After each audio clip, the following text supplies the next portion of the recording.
నమస్తే, welcome to whistle. ఒక్కసారి ఆలోచించండి, ఈ ప్రపంచం నిజంగా ప్రజలదా లేక పాలకుల అహంకారాల కోసం నడిచే యుద్ధ రంగమా? రష్యా ఉక్రెయిన్ యుద్ధం, ఇజ్రాయెల్ పాలస్తీనా రక్తపాతం, ఇరాన్పై దాడులు, ఇండియా పాకిస్తాన్ ఉద్రిక్తలు. దేశాలు వేరు, జెండాలు వేరు, కానీ చనిపోతున్నది మాత్రం సాధారణ ప్రజలే. ఈ యుద్ధాలు ప్రజలు కోరుకున్నవా? ప్రజల మధ్య అంత ద్వేషం ఉందా, లేదా ఇవన్నీ పాలకుల నిర్ణయాల ఫలితమా? ఒక నిజం కళ్ళ ముందు నిలుస్తోంది. ఈ యుద్ధాలు దేశాల మధ్య కావు, ఇవి అధికారాల మధ్య జరిగే ఆటలు. ప్రజల రక్తం, ప్రజల డబ్బు, ప్రజల భవిష్యత్తు ఇవన్నీ పణంగా పెట్టి పాలకులు ఆడుతున్న ప్రమాదకర రాజకీయ గేమ్.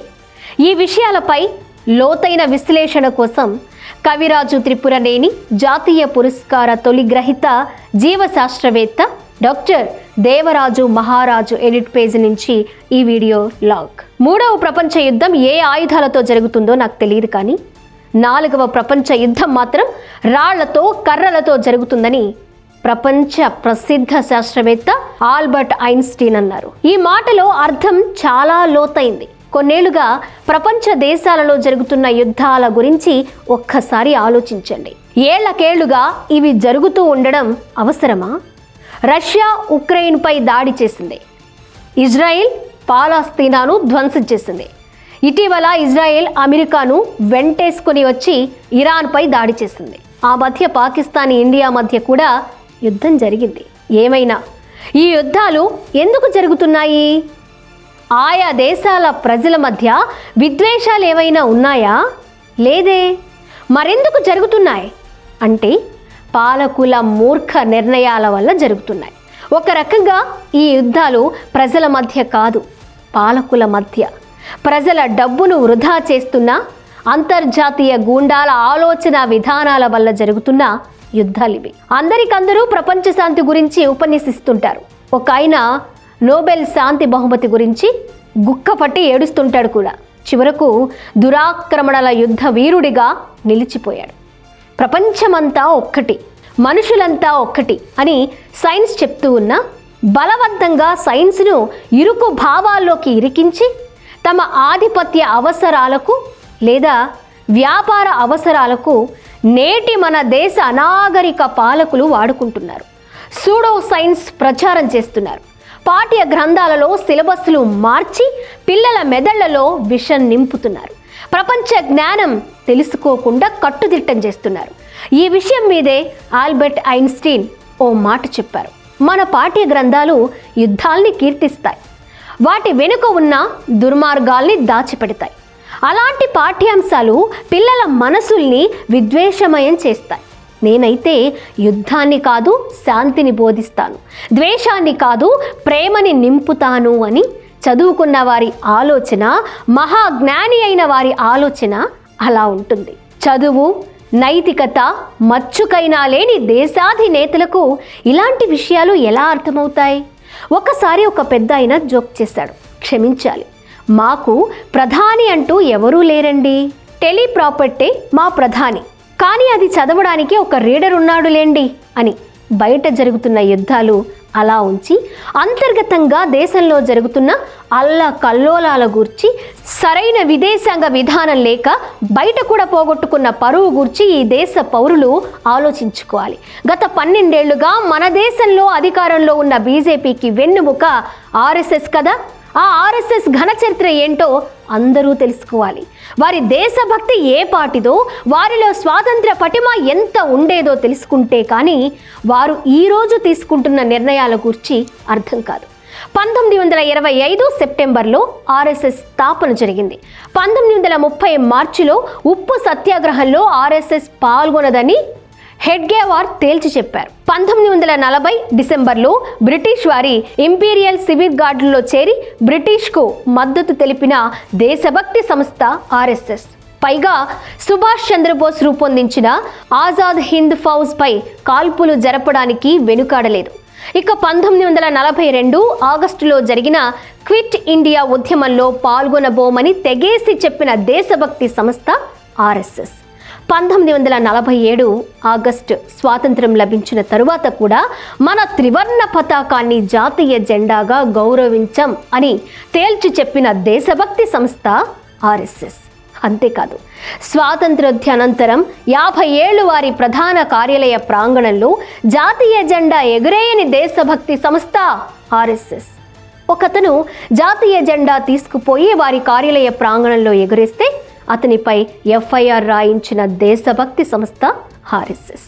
1948 జనవరి గాంధీని చంపిన ఆర్ఎస్ఎస్ కార్యకర్త గాడ్సే వారి దృష్టిలో గొప్ప దేశభక్తుడు.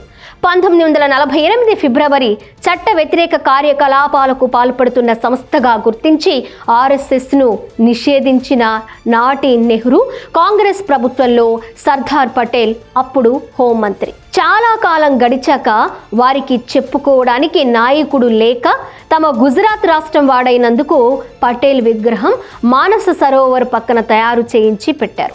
నెహ్రూ స్థాయి తగ్గించాలని కష్టపడ్డారే కానీ ఆ మానస సరోవర్ నెహ్రూ నెలకొల్పిందన్న విషయం కప్పిపెట్టారు.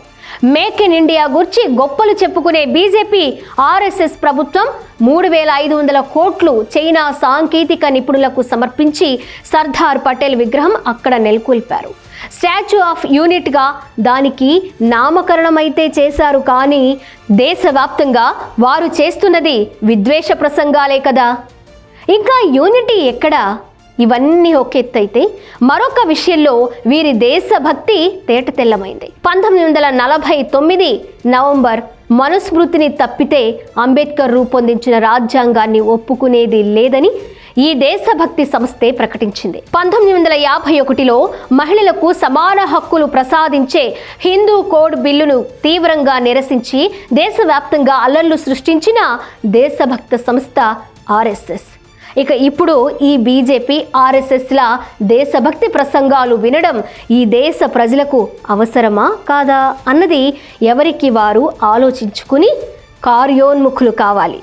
నేడు దేశంలో అధికారంలో ఉన్న రాజకీయ పార్టీ దేశ సేవకు ఎంతగా కట్టుబడి ఉందో తెలుసుకోవాలంటే ఈ వివరాలపై దృష్టి పెట్టాలి. 54 ఏళ్లు పరిపాలించిన కాంగ్రెస్ పార్టీ బ్యాంక్ బ్యాలెన్స్ 133 కోట్లు.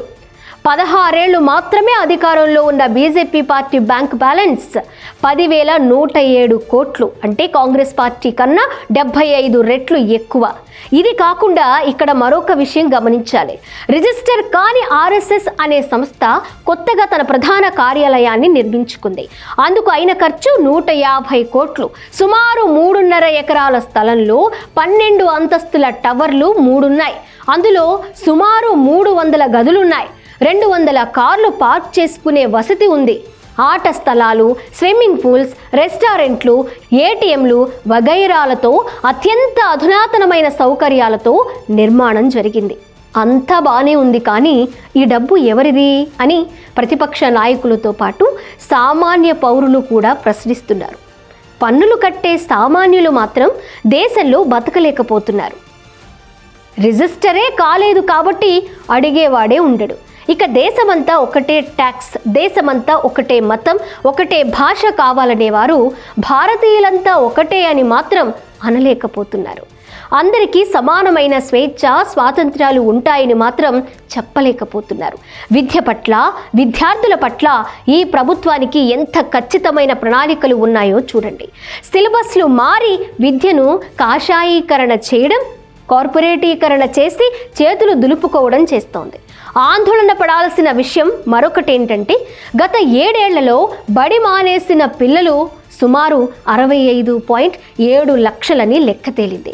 ఇందులో దేశంలోని ముఖ్య నాయకుల రాష్ట్రమైన గుజరాత్లోనే 2.4 లక్షలు, అంటే అది 341%.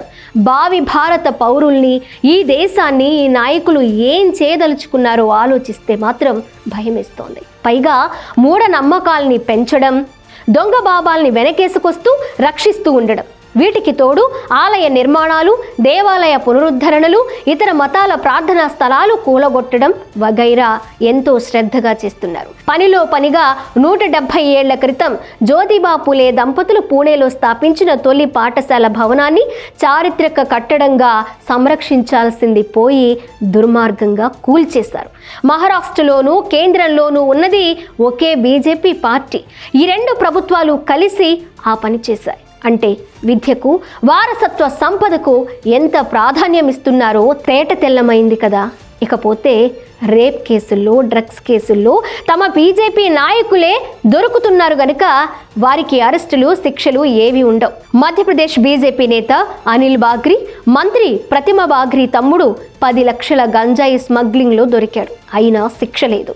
తనౌజం బృందా అనే మణిపూర్ మహిళా పోలీస్ ఆఫీసర్ తనకు లభించిన బ్రేవరీ అవార్డు కేంద్ర ప్రభుత్వానికి తిప్పికొట్టింది. కారణం, డ్రగ్స్ కేసులో బీజేపీ నేతతో పాటు మరో 6 దోషులకు సరైన విచారణ జరపకుండా కోర్టు క్లీన్ చిట్ ఇచ్చిందని తన నిరసన తెలియజేస్తూ ఆమె ఆ పని చేసింది. మన పాలకుల పరిపాలన నిర్వహణకు అద్దం పట్టే సంఘటన వారి సొంత రాష్ట్రం గుజరాత్లోనే జరిగింది. సూరత్ ప్రాంతంలో ఒక వాటర్ ట్యాంక్ నిర్మాణం జరిగింది. తాగునీటి సరఫరా కోసం ప్రతిష్టాత్మకంగా 21 కోట్లతో నిర్మించారు. అయితే టెస్టింగ్ కోసం మొదటిసారి ఆ ట్యాంకులోకి నీళ్లెక్కించారు. అంతే, గుజరాత్ ఇంజనీర్ల అద్భుత పనితనం బయటపడింది. పగిలిన కుండలాగా ట్యాంక్ ఆశాంతం కుప్పకూలింది. దాంతో పరిపాలకుల నిజాయితీ కూడా దేశవ్యాపితమైంది. దేశమంతా బాంబులు రవాణా చేయడం, బాంబులు పేల్చడంలో ఆర్ఎస్ఎస్ ఈ దేశంలోని హిందువులకు శిక్షణనిస్తోంది. నేరం ముస్లింలపైకి నెడుతూ కాలక్షేపం చేస్తోంది అని ఒక ఆర్ఎస్ఎస్ మాజీ కార్యకర్త యశ్వంత్ సిండే కోర్టుకు సమర్పించిన తన అఫిడవిట్లో విషయం వెల్లడించాడు. గత 5 ఏళ్లలో 9 లక్షల మంది భారతీయులు తమ భారత పౌరసత్వాన్ని వదులుకుని ఇతర దేశాలలో స్థిరపడడానికి వెళ్ళిపోయారు. కారణాలు అనేకం. ఆర్థిక మాంద్యం, పన్నుల వాత, భద్రత లేకపోవడం, శాంతి భద్రతలు కుప్పకూలడం, సామాన్యులకు ప్రోత్సాహకాలు లేకపోవడం, కార్పొరేట్లకు లక్షల కోట్ల రుణమాఫీలు అవుతూ ఉండడం, అన్నిటికీ పేర్లు మార్చడం మినహా వాస్తవంగా ఏ అభివృద్ధి లేకపోవడం వగైరా. చివరగా మనం అర్థం చేసుకోవాల్సిన విషయం ఏంటంటే, మనిషిని మనిషిగా చేయడానికి బుద్ధుడు రాజ్యం వదిలేశాడు, అశోకుడు ఆయుధాల్ని, యుద్ధాల్ని వదిలేశాడు, పూలే ఇల్లు వదిలేశాడు, అంబేద్కర్ మతాన్ని వదిలేశాడు. మరిప్పుడు అధికారంలో ఉన్న వారేం చేస్తారు అంటే నైతికత వదిలేశారు. చివరకు సిగ్గు, ఎగ్గు వదిలేశారు అని జనం అనుకుంటున్న మాట.